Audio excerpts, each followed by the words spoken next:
It's early morning in Minnesota. 19-year-old Brandon Swanson is driving home from a party. Out of the blue, Swanson's car crashes into a ditch on a quiet road. His parents quickly drive into the night to find him. By the time they arrive, neither Brandon or his car are anywhere to be found.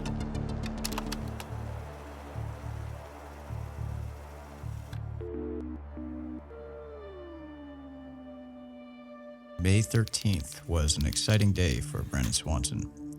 The 19-year-old college student had just finished his first year of school at Minnesota West Community and Technical College. Later that night, Brandon and his friends went out to celebrate the end of classes.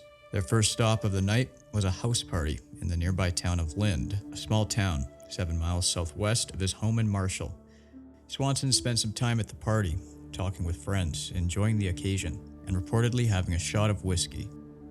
After a short stay at the party, Brandon left Lind, driving 35 miles northwest to meet with friends at another party in Canby. The party was a send-off celebration for one of their classmates. The drive from Canby to Marshall should have taken about 30 minutes, but Brandon ran into some trouble during his drive. At around 1:15 a.m., Swanson drove his Chevy Lumina into a small ditch on the side of a dirt road. Brandon tried to move the car. After several attempts, he decided to call his friends, but none of them answered. At 1:54 a.m., he called his parents for help. He said he was fine, that he was not injured, no damage to the vehicle. Brian and Annette Swanson told their son they were on the way to help. They stayed on the phone with him as he gave directions while waiting for them to show up. Brian thought he knew where his son was leading him, between Lind and Marshall, about 10 minutes away from their home. As they arrived, they called Brandon. They could not see Brandon or his car. After a few minutes, they came up with an idea to try to find him. While they stayed on the phone with Brandon, Brian and Annette honked their horn and flashed their headlights. Hopefully, Brandon would see their truck in the distance. Much to their surprise, Brandon said he could not hear the horn or see the headlights. All they could see was farmlands and open fields surrounding the road. Brian and Annette asked Brandon if he was sure about the directions he provided. He insisted that he had given them accurate directions. Brandon's parents decided to try something else. They asked Brandon to flash his headlights. Over the phone, they could hear the clicking noise of their son turning his lights on and off. They looked around to try to catch any glimpse of light. The situation was becoming aggravating for Brandon. He told his parents that they were mixing up his directions, and he hung up the phone in frustration. His mother called him back right after and apologized. So far, what was supposed to be a quick search for Brandon was becoming a confusing situation. As Brandon tried to explain to us where his location was, he was extremely sure of himself. Staying on the phone, Brian quickly drove Annette home and returned to the location. Meanwhile, Brandon thought he saw a red light in the distance. He thought the light was the town of Lind. In an attempt to help his father find him, Brandon told him that he was walking to a bar in Lind where he would wait in the parking lot. Brian started driving there while he stayed on the phone with his son. As Brandon walked in the dark countryside, he mentioned that he heard running water close by. It was still dark, and Brandon couldn't see well. At around 2:30 a.m., Brian listened to his son describing his trek to Lind. Suddenly, he heard Brandon yell. The call abruptly cut out. Immediately concerned, Brian quickly redialed his son's phone, but there was no answer. He called no less than 4 more times, hoping for Brandon to eventually pick up. But Brandon's phone kept going to voicemail. There wasn't even a ringtone. Annette and Brian called some of Brandon's friends to help look for him. They searched for hours that night, combing the area for any sign of Brandon's car. They drove to the parking lot in Lind, hoping that by some stroke of luck, Brandon had made it there. As daylight approached, they thought they had searched everywhere. The sudden loss of communication with Brandon began to seem more and more troubling.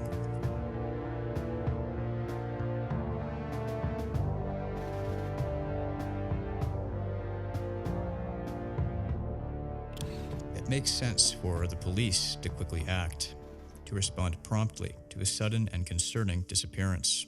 Unfortunately, that was not the case when Brandon's parents contacted the police. At 6:30 a.m., after a long night of searching for their son, Brian and Annette called the police for help. They were told that Brandon had the right to go missing if he wanted, but Annette explained that this was a serious issue. She was not an overprotective parent overreacting. In the blink of an eye, her son had become unreachable, his phone being turned off or made useless. She was certain that something bad had happened to her son, and the police finally saw this. A few hours later, police in Lind agreed to open a missing persons case. The search for Brandon began the same day.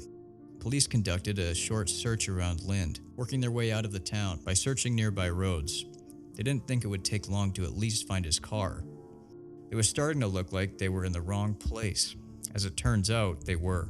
It wasn't until later that day that police got a hold of Brandon's cell phone records and noticed something peculiar. In a strange turn of events, it became clear that Brandon's phone calls were routed through a cell phone tower at the intersection of County Routes 3 and 10 near Minnesota. It turns out that Brandon was 25 miles away from where he thought he was. He was, in fact, just outside of Taunton, another small town on Highway 68. Police were also able to determine that the calls from Brandon's phone had come from within 5 miles of the tower. Police adjusted their search area. They quickly found Brandon's green Chevrolet Lumina in a ditch on the side of a gravel road. The empty car was surrounded by gravel and grass.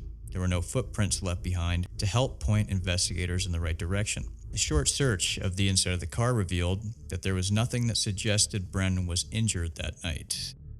His assessment of his surroundings led him to believe he was in a completely different area. He told his father that he could see Lind and was walking towards it. But as he walked through the cold May night, he was unaware that he was traveling down the wrong path. 122 miles is a massive amount of space to search. This was the challenge in front of police and volunteers who lent their time and efforts to search for Brandon Swanson. To make things even more difficult, the search area was mainly farmland.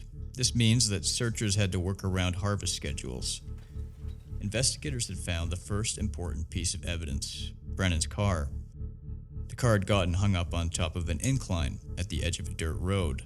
The accident wasn't serious enough to cause damage. The wheels were off the ground on one side. Combined with the angle that the car stopped at, it would have been impossible for the car to have enough traction to move anywhere. A team of bloodhounds were brought in from South Dakota. Immediately, the dogs picked up Brandon's scent. They followed a trail for 3 miles through fields and eventually leading police to an abandoned farm. The bloodhounds were still picking up a scent. They kept going and went all the way to the Yellow Medicine River. As the dogs approached the banks of the river, they appeared to think that the scent continued into the river. It looked like Brandon had entered the river at this location.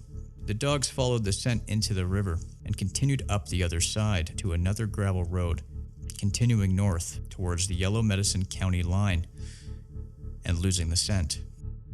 Investigators considered the possibility of Brandon drowning. A 2-mile area of the river was searched. Police assumed that his body would have floated downstream. Sheriff Jack Vizecki walked the riverbank every day for 30 days. This brought no results. Some police officers began to doubt the possibility of Brandon drowning. If that were the case, his body should have been found. The official search was suspended after a week, but this didn't stop the Swanson family from continuing to look for their son. On May 24th and June 7th, nearly 100 volunteers helped the Swansons search for Brandon. ATVs and horses were used to search areas south and east of Porter. The busy harvest schedule ended up getting in the way of further searches, but the search effort picked up again in fall after harvest. Cadaver dogs were brought in again. This time they indicated that there were human remains near Mud Creek, north of Porter, but no human remains were actually found. Winter brought freezing temperatures and snow suspended the search once again. So far, over 500 volunteers and 34 dog handlers had helped search for Brandon. 90 tips were called into a tip line